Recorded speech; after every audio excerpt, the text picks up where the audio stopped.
All right. And welcome back to the First and Goal podcast. My name is Lewis. And next to me, of course, is my beautiful co host, Laraib. We are coming at you to preview another great week of NFL football.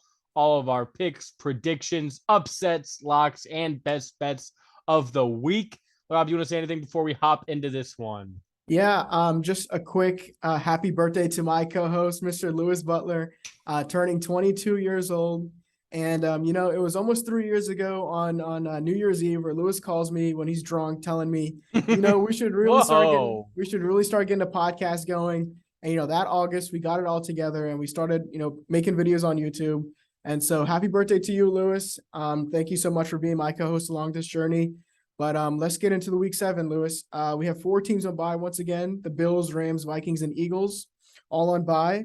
I know a lot of our fantasy teams are going to take a hit on that, Lewis. But moving For the on, most exciting teams in football. This is going to be an awesome week. right. So let's move into the first game of the week, Lewis. We have the Atlanta Falcons playing the Cincinnati Bengals. Cincinnati -6, Lewis. I said last week that the 49ers might falter against this Falcons rushing attack, and all those injuries piled up on them. And the Falcons are now starting to look a little decent on offense, especially with the running attack, even with Cordell Patterson out. So how do you think they'll fare in this game against the Bengals? It's really tough to predict any Falcons game because they're 3-3, yet they're 6-0 against the spread. So they've covered in all of their games so far this season. And when you see a big line like 6 against a Bengals team that is also 3-3, it's really tough to predict this one. Yes, this game is in Cincinnati, so that does play a factor. But we saw last week the Saints just run all over the Bengals in New Orleans. So how can I expect the Falcons not to do just the same when we've seen how effective the Falcons have been on the ground? And you saw Kyle Pitts get involved. He got a touchdown last week. These receivers just building more and more chemistry. And this Falcons defense is legit. We talked about the first few weeks how this is one of the worst defenses in football, but they're young, they're super fast, they fly to the football, they make mistakes here and there. But I think the biggest difference in this game is how can these outside corners match up with these Bengals receivers? If they can't do that, it's going to be a very long day. But if they can get some safety help from those fast flying safeties, they could potentially, I think they could have a chance to win this game. What do you think?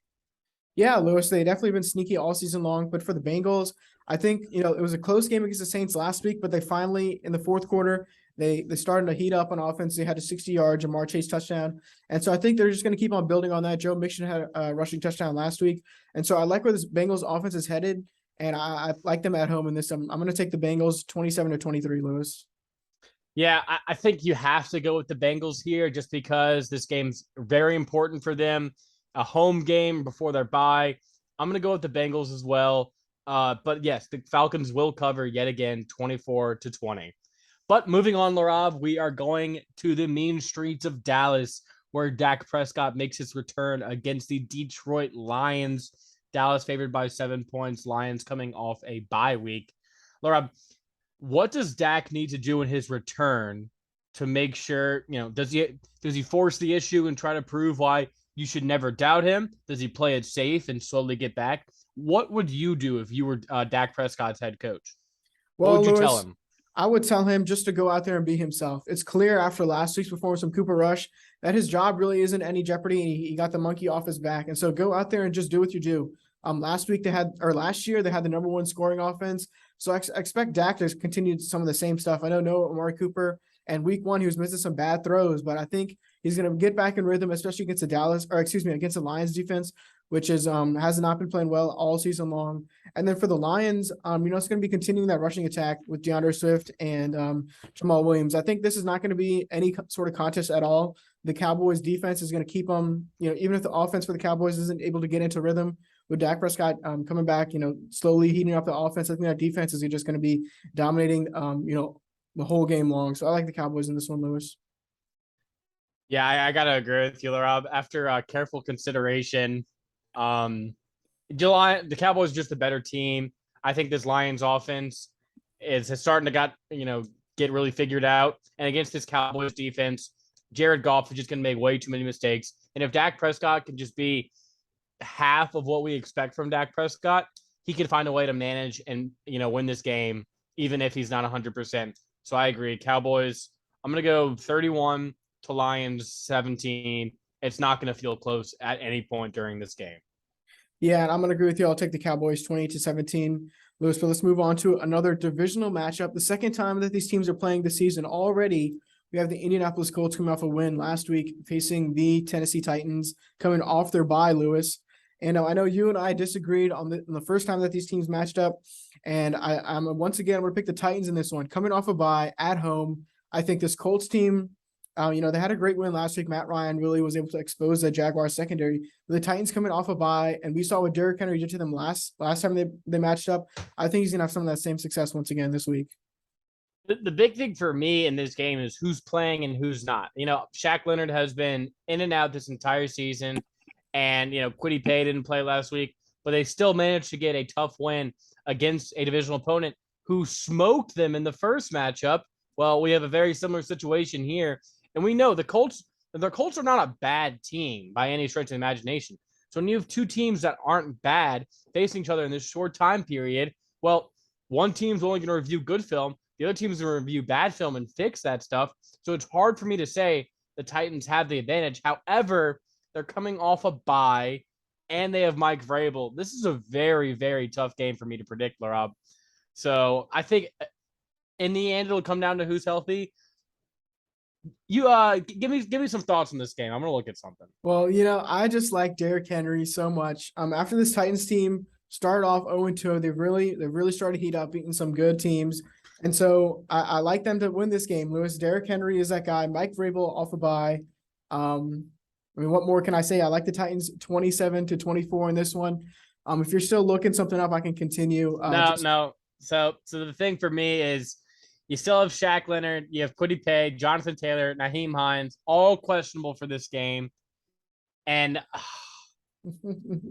you know what? I'm going to disagree with you again, Rob. The Indianapolis Colts, after Matt Ryan put on a fireworks show against Jacksonville last week, he's going to do it again with his best offensive weapon back. Give me the Indianapolis Colts with the upset. Unfortunately, not my upset of the week, but I'm going to go Colts 28 to Titans 24. Let's go Colts in that matchup. But let's move on to our next matchup of the day. We have the Green Bay Packers traveling to Washington to face the Commanders. Green Bay, 5.5-point favorites, Laraib. No Carson Wentz in this game. That's the biggest thing. He went out with a hand injury in that Thursday night football game. So they placed him on IR. He's not expected to return to the team for about 4 to 6 weeks. And without Carson Wentz, there's no hope in heaven, hell, purgatory, whatever you want to call it, for this Commanders team. Carson Wentz was the engine. He was the lifeblood. He was everything to this team. If Carson Wentz has 100 fans, I'm one of them. If he is one fan, I'm one of them. And if he is 0 fans, I am not on this planet any longer. So, yeah, the Packers by a mile. Yeah, I actually think this game will be – well, actually, never mind. I was going to say it's going to be a little close, but I think Aaron Rodgers, if he wants to have any sort of success this season, if that ship hasn't already sailed – We said this last week. If the ship hasn't already sailed, Lewis, and he's about to take off, about to get on that ship, this is one of the games where he's a little hesitant to get on that ship because they're playing against the Commanders team who hasn't been playing very well. Only 2 wins so far this season. And so if they can get just some sort of points on the board, I don't think Taylor Heineke, in his first start of the season, will be able to keep up. So I like the Packers, Lewis, 24-17. It is Heineke, not Howell. Yeah, I think it's going to be Heineke. Yeah. Oh, dang. Because I was going to say Howell looked pretty impressive in the preseason, and I wanted to see maybe how he would look in this offense instead of throwing recycled Heineke out there again. But I guess Heineke does give them the best chance to win this game. But I agree with you. Packers, they need this game. And we said this last week, but at Commanders, this is a game when you're starting to really lose traction in that division as Minnesota, they're on the bye week. This is your chance to catch up. So give me the Packers. I'm going to go Packers. I'm going to say lower scoring. I'm going to go 21 to Commanders 10. All right, Lewis, moving on to another game. We have another divisional matchup in the Tampa Bay Buccaneers playing the Carolina Panthers. And last week we said that the Bucs against the Steelers would be one of those games where they get right and they just weren't able to get anything going. But when you're playing against the worst team in football with the worst coaching in football, with some of the worst, offense in football. I think this is a game where they really get stuff going. I know last week Tom Brady, he's at Robert Kraft's wedding on Friday. He's yelling at his offensive linemen while they're on the sidelines. But I think when you're playing against the Panthers, Lewis, you can put up 20 points and you're going to easily win. And so I like the Bucs in this one. Yeah, not much to say about this one. Unfortunately, this Panthers team is very talented, but they just had the season from hell so far. And the Buccaneers coming off a very disappointing loss like they did last week, expect them to be energized, focused, especially Tom Brady, after all the backlash he received from his actions last week. So I think this is just going to be a chance for the Buccaneers to really flex their muscles in the rest of the league. And the Panthers are going to be their victims. So I'm going Bucs 38 to Panthers 6. It's not going to be close. Yeah, and I'm going to take the Bucs 31-13. But Lewis, let's move on to another game. This is one of my most sneaky games of the week that I'm going to really enjoy. The New York Giants at 5-1 playing the Jacksonville Jaguars. We were both really high on the Jaguars to start the season, but they've just been going downhill. Bad play calling, my opinion, from Doug Peterson. He likes to go for it on 4th and 1, which has cost them. Trevor Lawrence, we thought he got off to a quick start, but they haven't been able to get anything going. James Robinson, his snap count has been going down over the past couple of weeks, and this Giants team, who's just been running all over defenses all year long, I think they have a really good shot in this one, Lewis, even though they're the underdogs in this one. Rob, let me ask you a question. When you saw this 3-point line, did it look a little fishy to you? Like, Jaguars 3-0. The Giants are 5-1. And what word are the Jaguars 3-point favorites? And it clicked. Vegas knows. This game will be the most heavily bet on pro Giants. It's going to be thrown into everyone's parlay. People are going to tease it. It's going to look beautiful until the Jaguars win. And I think that's what's going to happen here. I think the matchup is just really bad for the Giants in this one because Trevor Lawrence can throw it all over the yard.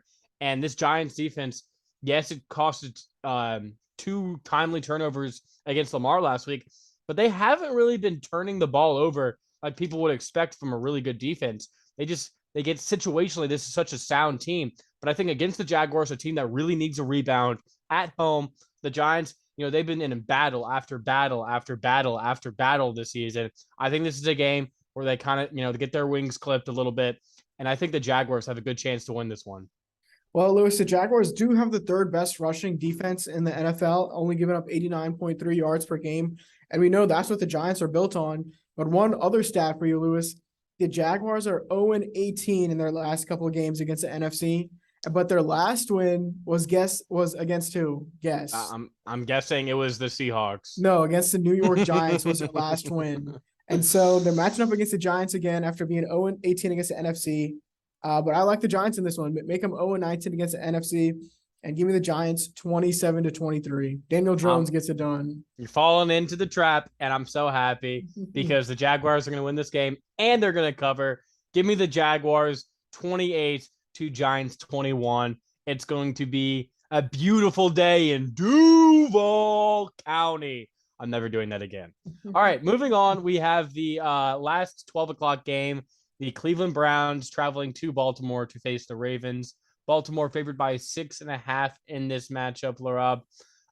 Big thing for me is, can the Cleveland Browns team kind of just stay out of its own way, not make any mistakes like they've been doing the past few weeks? That's really been killing them because this team is a good team, but they just keep on shooting themselves in the foot, turning the ball over in the red zone, untimely pick sixes, letting up big runs.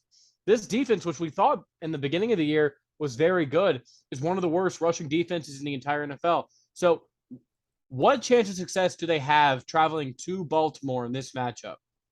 Well, the Baltimore Ravens in this one, we've seen them blow up big leads all season long. So I think for the Browns, go down by 10 and then maybe you have a chance to crawl back in this one, Lewis. But I still like the Ravens in this one. They're just a better overall team, better coaching. I know John Harbaugh, he's definitely down on these guys after all the leads they've blown, but I think they can get it together at home against the Browns team, which has really been falling the past couple of weeks. Yeah, I agree with you. For me, the Browns team, it's going to be a lot of identity tracking, just straining Nick Chubb. It's going to be Chubb. until Deshaun Watson gets back from his suspension. So this is one of those games. If this game was in Cleveland, I'd think about it a bit more. But, in Baltimore, I think the Ravens need this one, and they're going to get the job done. Give me the Ravens. I'm going to go 28 to Browns 17. Ravens cover at home. But moving on, we have our first 3:00 game of the weekend. We have the New York Jets, the frisky 4-2 New York Jets against the disappointing 2-4 Denver Broncos. Broncos favored by 1.5 this game, Laraib. I have a feeling you're going the other way on this one, though. Is that true? Yes, I am. The Broncos have just kept on burning me all season long. I thought Russell Wilson would finally, start showing some flashes, start, balling out with the receivers that he has, but he just hasn't been able to get anything going. I know he's battling a shoulder injury, and now he's dealing with a hamstring injury. So the injuries are starting to pile up. The bad coaching, we've just been apparent all season long. And now you're facing a Jets team, which might have the defensive rookie of the year and the offensive rookie of the year. So I really like the Jets on the road against the Broncos offense, which is the lowest scoring in the league. I know the Broncos defense has been balling out, but they need to put up some points on the board, Lewis. Yeah, I mean, it's really hard to pick this Broncos team at all right now, Rob. And as much as, I feel like I could get a leg up on you if I pick the Broncos here, this Jets team, they're young, they're talented, and this Broncos defense, I will say, has been very impressive all season. And it's really hard for a defense to just keep getting consistent stops when your offense is not doing anything on the other side of the ball. And now you see reports of Russell Wilson being potentially injured. And, there's just been a lot of chatter in the locker room of potential, just like, man, Russell isn't the guy, things like that. It's just not a good place to be right now if you're a Broncos fan. And really, this is the perfect opportunity for a frisky Jets team to go and get another upset win on the road. But I will say, going from Green Bay and then to Denver in back-to-back weeks is no easy task for any team. So I'm changing the pick. I'm going with Denver. This defense has been amazing. And I don't know about Zach Wilson yet, Laraib. He has not impressed me in any of these games so far. He hasn't really done anything to screw the team over, but at the same time, it's so hard for him to complete offense. And where is Elijah Moore? He's just been completely phased out of the offense, and it's been the Garrett Wilson and Breece Hall show. And can these rookies go into Denver like they went into Green Bay last week and perform? I don't think so. Not against this defense. And all Russ needs to do is just, get the running game going, not making mistakes. This is going to be a very, very low scoring game, like all Denver Broncos games have been this season. I will not be watching this game, but I will be picking the Broncos in Mile High. They are celebrating the 25th anniversary of their Super Bowl winning team with John Elway, Shannon Sharp, all those guys back in the day. So I am going with the Broncos in this one, 25, because to celebrate the 25th team, to Jets 23. Brandon McManus wins it in the end. And I'm going to pick the Jets. I'm going to go even lower scoring than you, Lewis, 17-16. But let's move on to another game that we have at 3:00 afternoon, Lewis. The Houston Texans going to Las Vegas to play the Raiders. The Raiders, both these teams actually coming off a bye. Raiders -7 in this one, Lewis. And the Texans, they've been frisky all season long, been in close games, but they just really haven't been able to, pull it together at the end. And I think that's the same. That same thing. Are you describing the Raiders? It's going to continue this season. The Raiders, they were up big on the Chiefs. Monday night, last week, or excuse me, 2 Mondays ago. And so I like them in this game, Lewis. Not much to say about this Texans team. I know Dameon Pierce has been playing well. With the Raiders, I think with everybody healthy coming off the bye, I know Devontae Adams, at least for this game, he's not going to be, any sort of suspension after pushing that guy down. Is not going to be in conflict for this game. And so I really like the Raiders in this one, Lewis. Yeah, the Raiders, this is just the ultimate, there's probably 12 teams above them in the standings that I think the Raiders are legitimately better than. I think the Raiders are better than my Saints right now. And there's a lot of teams that I wouldn't want to play I wouldn't want to play the Raiders if I were them, despite having a better record. But, I think, Laraib, this is that one game where you don't think about it. You put money on the Raiders and you look back, 3 hours later and you're like, what the heck happened? But it's the Texans. I think the Raiders come out focused after the bye week. Let's see what Josh McDaniels has cooked up for this team. And I think they get it done at home. Give me the Raiders 28 to, you know what? I'm going to go 35 to Texans 21. Been saying Yeah, 28 too much. I'll take the Raiders 27-17, Lewis, but let's move on to maybe the game of the week. We have Mm. my Seattle Seahawks Oh no. going to Los Angeles to play the Chargers, Lewis. What does Geno Smith and the Seahawks offense need to do to beat Justin Herbert and Austin Eckler on the road? Whew. How about complete more than 15 yards of passing in the second half? That might help them out. This Chargers team, I feel like it's going to be a 50-50 split home field. Seahawks fans travel pretty well. So this game's going to honestly feel like a neutral site game. So the fact that the Chargers are 6.5 points better than the Seahawks, is that all just because they slept in their own beds? I mean, that's a big line, Laraib. I think I have more faith in Herbert than I do Geno Smith. I know that's such a crazy thing to say, but Mm-mm-mm. I don't know. After that really tough, overtime Monday Night Football game on a short week, then traveling, facing the Seahawks team that's energized, just got another big win at home against the Cardinals. I'm gonna go with the Chargers in this one, but I think the Seahawks definitely cover. I think in the end, Derwin James and this defense, which has been playing very well this season, gets a key stop. Who knows what's happening with J.C. Jackson? He didn't play at all in that second half against the Chiefs, against the Broncos, and apparently it was performance based. But when he did leave, they held Russell Wilson to 15 yards passing. So I think whatever they did worked, and I think it's going to work again somewhat this week. I think it's going to be a high scoring, really fun game, but give me Justin Herbert in the end to pull it out. I'm going to go Chargers 35 to Seahawks 31 in an electric game. Not a lot of field goals need to be scored in this one, Dustin Hopkins. Just make your extra points. No, yeah, I agree with you. Seahawks offense slowed down a lot last week, but that might have been due to a divisional rivalry between the two teams. But really was the difference in that game was the defense, right? Two takeaways and 6 sacks. They just really balled out. But now you're playing against the Chargers offense and Justin Herbert, which you know is electric. Keenan Allen should be back for this game. But you mentioned that the Chargers defense was playing okay this season. I don't think they've been playing that well at all, Lewis. I know last Monday night against the Broncos, they played well, but that's just the Broncos offense, which is just terrible. When they played the Browns 2 weeks ago, it was a pretty close game. They're giving up a lot of big yards on the ground and through the air. And so I like the Seahawks offense to come out on top in this one, Lewis. Give me the Seahawks 30-27. Hopefully another Tariq Woolen takeaway this week. Oh man, I mean it's so hard to bet against Tariq Woolen week after week when he is just proven to be the best athlete in all of football. But we will move on to one of the best quarterbacks in all of football, Patrick Mahomes and the Chiefs traveling to 49ers. Kansas City favored by 3 points on the road. After the disappointing loss last week, this Chiefs offense was really looking for answers. And this 49ers team, on the other hand, their injury chart was basically half their team, half their 53-man roster. They're getting a lot of guys back this week against the Chiefs. But Laraib, is that going to matter in the end against Patrick Mahomes and this revenge tour that he's about to put on? No, I don't think it will at all, Lewis. I know some of the players are coming back, but you still have key losses all across the board, right? Trent Williams is not going to be here for this game. Emmanuel Mosley's not going to be here for this game. And we saw what the Falcons did to them last week, just rushing all over them. I think the Chiefs can continue some of that. Clyde Edwards-Helaire, maybe he can get some big rushing yards on the ground, but I think you're not going to be able to stop Travis Kelce. No one's been able to stop Travis Kelce. Juju Smith-Schuster played last week. I know the Chiefs, they're on the road in this one, but I still like them against a banged-up 49ers team.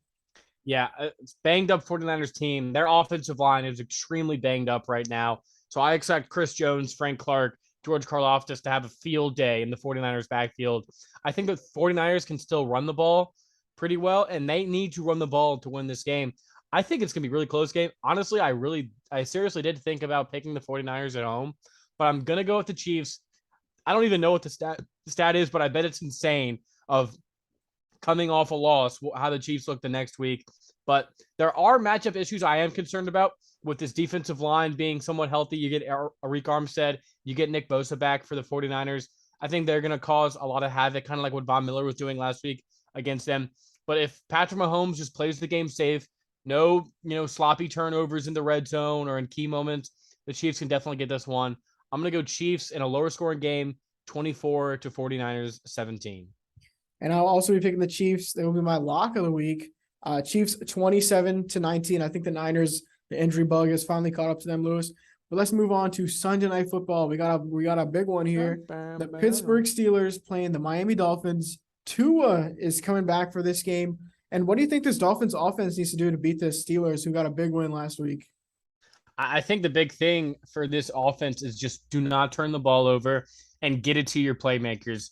This Steelers team put up a really, really good effort against the Tampa Bay Buccaneers last week.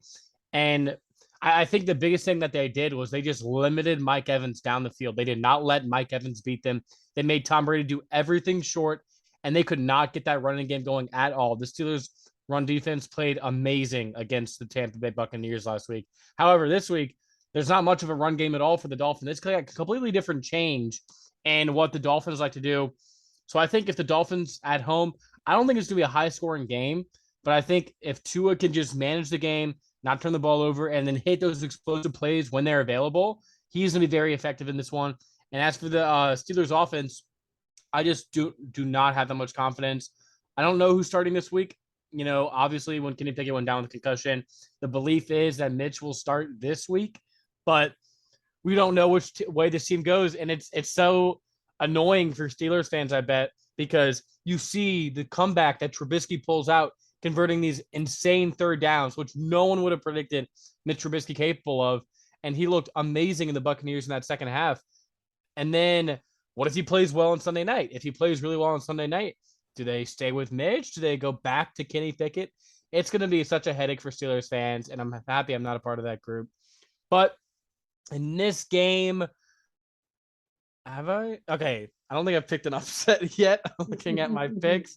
I think this Steelers defense is frisky, and if I'm going to go with any coach, I'm going to go with the Steelers. Dolphins losing 3 games in a row, and Mike McDaniel says it's not the quarterback's fault because, you know, so Mike McDaniel, whose fault is it, huh? I think it's your fault, and I think Mike Tomlin is the better coach. Give me the Steelers on the road. Go Pittsburgh. Well, speaking of head coaches, Lewis, I think Mike McDaniel has done a really solid job with Tua out. I know they've lost all 3 games in a row, but they've been close. They've been close to them. You know, when you got Skylar Thompson out there and Teddy Bridgewater, there's not much you can do. So I like the Dolphins this one. I think he's going to pull out all his tricks, all of his bag of tricks in this one.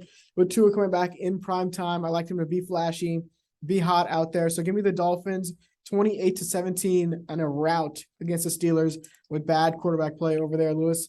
Let's move on to Monday Night Football. We have the Chicago Bears facing Bill Belichick in New England. Patriots minus 7.5 in this one, Lewis. Is there anything that the Chicago Bears offense can do to win this matchup against the Patriots defense? So I think the Bears showed me some things in that Thursday Night Football game that, you know, when you look back on it and you think about the matchup against this Patriots team, it's quite honestly the worst matchup in all of football. This Bears team was completely overmatched in this one, traveling to New England in prime time. This will be a complete slaughter, Laraib. I don't know who starts a quarterback. I think Mac Jones still might miss this game. It doesn't matter. Bailey Zappi has looked amazing in his stead. And it might, who knows? Controversy is brewing in New England, but I think it doesn't matter in this week's game. The Bears are going to the slaughterhouse. Give me the Patriots this one. This is going to be, I'm not going to tease it yet, but this is one of my favorite games of the week.